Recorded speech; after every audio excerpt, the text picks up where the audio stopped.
Hi, I watched an interesting YouTube video by the Academy of Ideas on conformity, so I'd like to give a brief talk on conformity. Now, the general gist of this video was that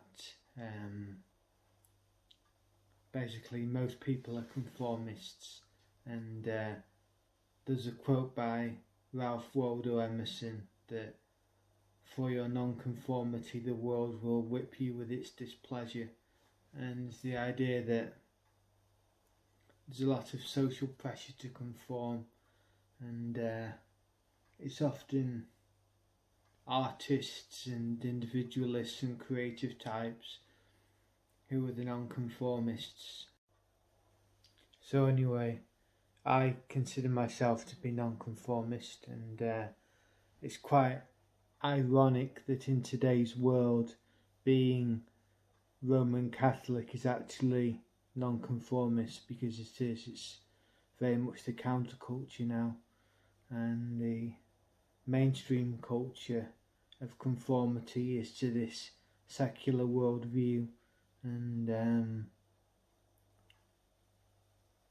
this idea that we just go along on the treadmill and have career and family and some friendships, and we just tick all the boxes and go on a few holidays and then get older and then die, and don't leave any trace behind apart from maybe our descendants, but just enter the world and then vanish back out of it again. And that's not, for me, a good way of living. I've never wanted to be a staid conformist. I've always wanted to try and represent something, and for me at the moment that representation is my faith in Christ and my desire to try and live as good a spiritual life as I can. These are all crucial aims that I have, and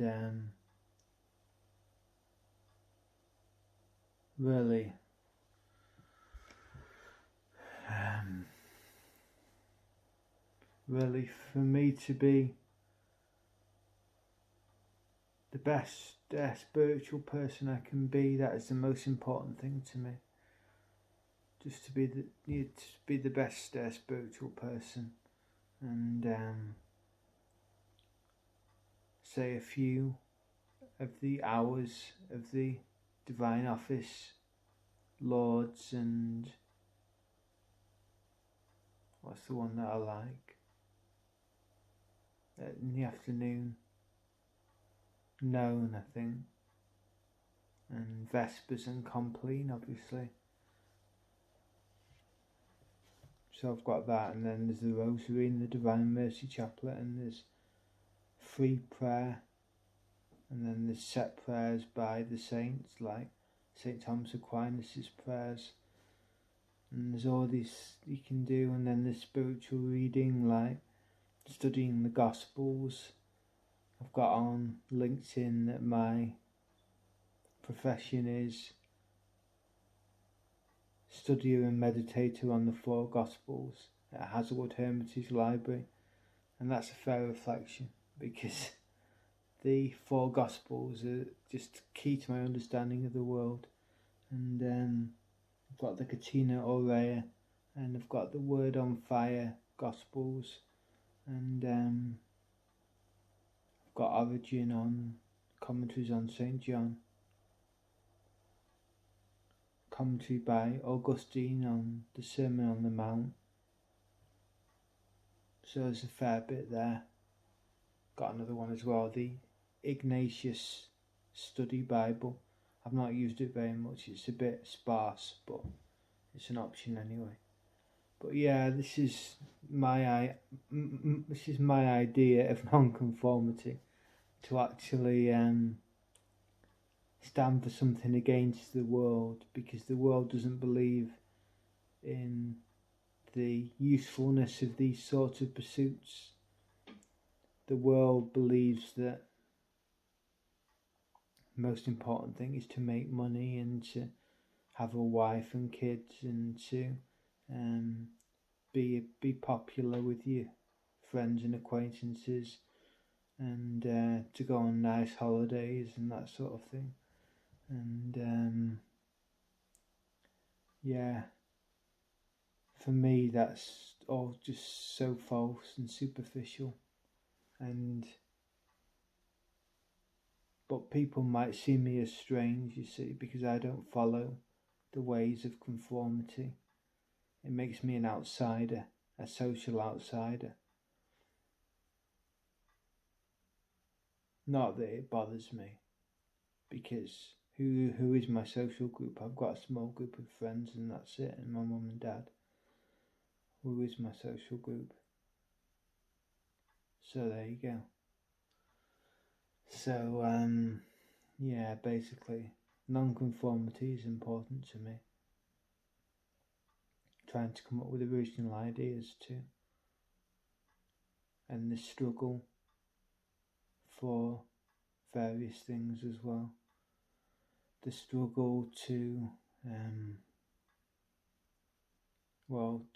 to try and establish a spiritual and intellectual basis of my vision, because I have a personal vision, and the world might not be interested in it, but I've got a spiritual and intellectual basis for that, and that's important to me. Yeah, so basically when I think of conformity, I think of like the Nazis or the communists or something like that. I don't have a good opinion of conformity, and yet, as I say, it makes me an outsider. And I think of all the people who just live to be popular or something along those lines, and sort of have low opinions of me. Not that it matters, they're probably not even thinking about me actually, but if they knew me, they'd have a low opinion of me. And that makes me indifferent, because I know from my spiritual learning that you shouldn't be bothered what people think of you, and it doesn't matter. It's only God's opinion that counts, and God is a real entity, the most real thing there is. And I feel this very, very strongly, that God is the most real entity there, more real than this table, more real than this camera, more real than anything, more real than myself. God is obviously more real than myself, than my own mind and soul and heart. And to try and fulfill my life's goal in God of unity with God and fulfilling the will of God, carrying out the will of God, that's very important to me.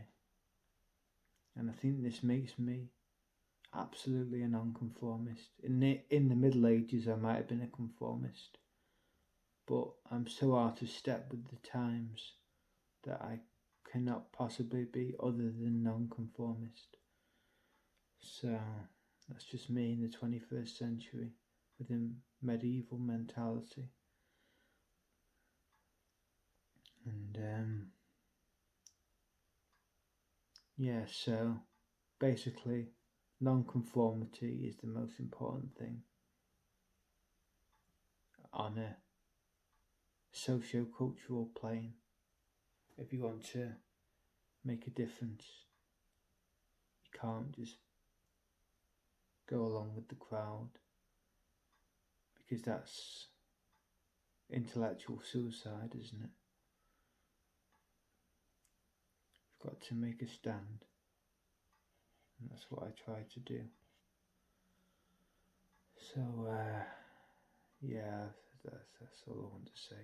Thank you for listening.